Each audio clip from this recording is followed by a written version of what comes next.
Twilight Gets a Puppy. By TDR. Chapter 8. Dog Days Are Over. Celestia's Journal, 8 years left. It's been a year since the birthday disaster and it seems things have improved. Twilight and Ross are 10 now, with Spike just hitting his 4th birthday. He's grown a little and is getting around well enough on his own, though he still scampers on all fours at times. He's also talking quite a bit, though most of it is still toddler gibberish. Ross and Twilight are in a disagreement over what his first word was. Twilight says it was bark, Ross says it was rutabaga. Given that Spike will often go around parroting what others say, bark, woof, and other canine noises are in his vocabulary. As are words like depolarizability and methylenedioxymethamphetamine. Still, if his barks are real words in moondog language, I am rather curious as to what Ross hears when Spike is making those noises. Ross and Twilight's 10th birthday. Aside from her attempts to ignore it was happening, much like a number of other older mares I know, it went fairly well. A simple affair like she wanted with just family and Cadence and I. I actually managed my time enough to be there for a bit of it this time. Mrs. Sparkle makes wonderful carrot cake. The rift between her and her parents is still there, though not as bad as at the start of the year. Ross no longer snaps at them or growls, but he still watches warily. Twilight is also at least conversing with the other foals in the new school, well, arguing over science nitpicks really. Mostly with Moon Dancer, though if there ever was another foal to challenge her it would be Moon Dancer. While she doesn't have Twilight's power, she does have her intelligence and drive to learn. The pair of them often team up as lab partners even without being assigned.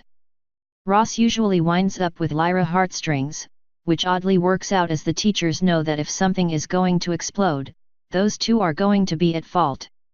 Lyra doesn't have the power or the intelligence of the others, she's simply easily excitable and the only one who still sees Ross as a big puppy dog. In truth, out of all of them she was doing the best in the normal school. She is a good deal stronger than a normal unicorn of her age, likely due to her father being an earth pony, but that's not why she was accepted into the program. When tasked with hatching the dragon egg, Lyra came up with the idea to wake it up with music. She composed a song for her harp on the spot, a song that made 2 of the 3 examiners weep. It also gained her cutie mark. I'd have rated her at Twilight's power level if she managed to get Stonehoof to cry, but some things are impossible. Moon Dancer had tried to hatch the egg by raising the temperature of the area to what some writers have claimed the dragons make nests in. Thankfully she didn't have the power to raise the room to the temperature of an active volcano, but her attempt was enough to put her in the program. Twinkleshine had tried a few alchemical mixes that she had learned, one of which the examiners were unaware of existed. Seems the filly had learned some zebra alchemy from her grandfather who was a mixed breed. I never understood the aversion to the mixed breeds, they are often quite pretty with pony colors and zebra stripes. Still, given the average pony is one uniform color, I suppose they were at best thought of as exotic. Lemon Hearts had attempted to cook a meal so delicious that the dragon was sure to wake up and hatch. And although it did not work, the judges did try some of the meal and Stonehoof immediately passed her after standing there stunned for 10 minutes staring into space. He later claimed it gave him a flashback to his own foalhood and a dish his mother used to make. He also ate it all before I could try some. The jerk. Shining Lights built an incubator of sorts and powered it with her magic. It was nothing fancy, but the examiners were impressed with how efficiently she used her magic, utilizing barely half of the normal power required for each task. Then there was Minute. If Twilight had not come along, Minute would have been the one who I chose as my personal student. At 6 years old she managed a time manipulation spell that she had read about in comic books. Taking the idea and reworking the theory of it, she managed to age the egg and its cart by 10 years before passing out from overtaxing her horn. The examiners didn't even know what she did at first until the egg's wagon collapsed, the screws aged to dust and the wood made old and brittle. When asked about it, she wrote out a formula she had thought up on the spot to get it to work. I asked her not to use her spell without supervision and she agreed. Still, the formula was documented and locked in one of the secure vaults. Time alteration spells are quite dangerous. To have a new one invented by a foal was far more than enough to secure her place. Given it was the second year of the official school and the test was coming up again, I opted to expand the school further so if there were any incoming students they could be taught separate from the currently enrolled ones. Some years many foals passed, other years none did. I wasn't sure what the school was going to use for a test this year, but I allowed them to make the choice. That they didn't have to use the university for testing this year made the examiners happy, as the pink wall incident still annoyed the dean. Once I had 3 schools that tested students, but the numbers fell so low only the one in Canterlot remained. Moving along, a few other things of note have popped up. The first is that Ross and Twilight have found out Cadence is an alicorn. This went surprisingly well, as Ross didn't care and Twilight only had a few hundred questions before she accepted it. Shining Armor however had a complete breakdown over it. Of course there was a reason for that. Cadence and Shining are in their senior year of high school and somehow or another Shining Armor and Cadence became a couple. I'm not supposed to know this of course, as Cadence has been quite hush-hush about it. Still, it doesn't take a fortune teller to see what's going on.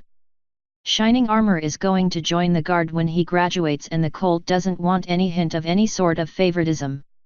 I suppose Cadence explained she has no real sway with the government yet, as few even know she exists.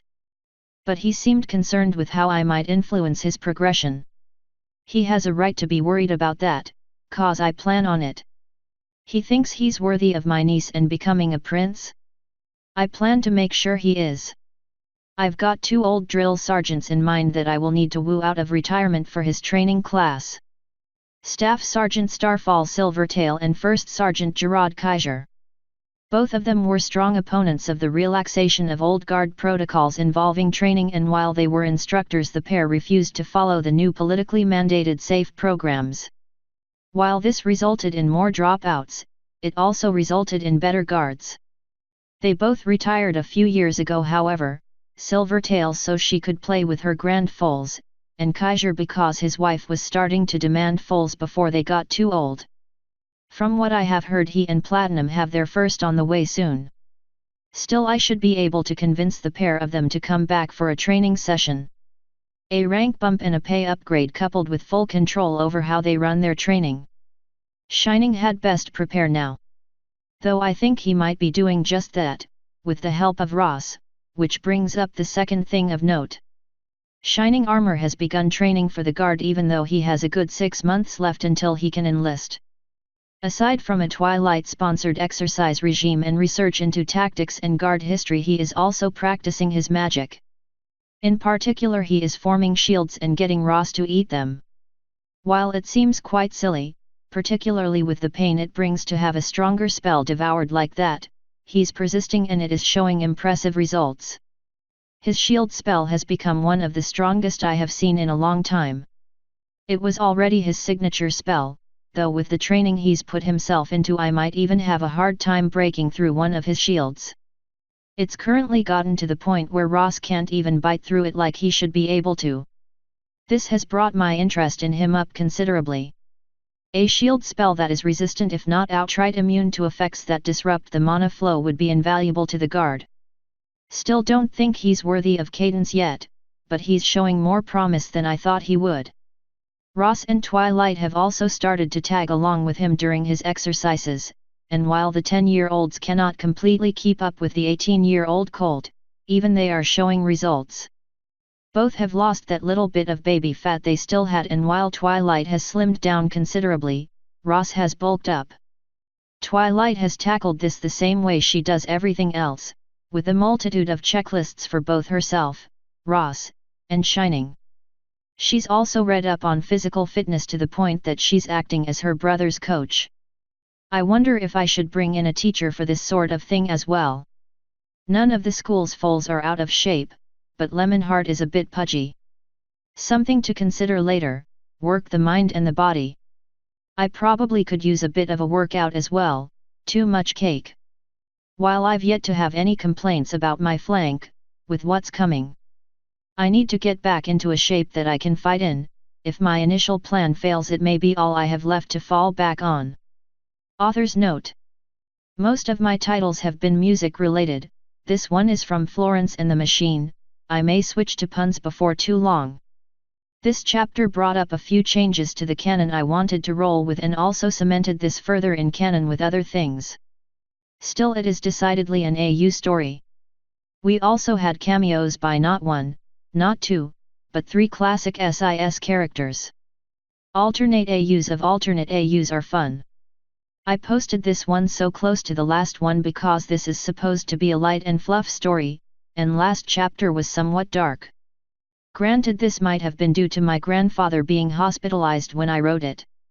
He's doing better now, but it was a bad time for a while there. End author's note. End chapter 8. Dog days are over.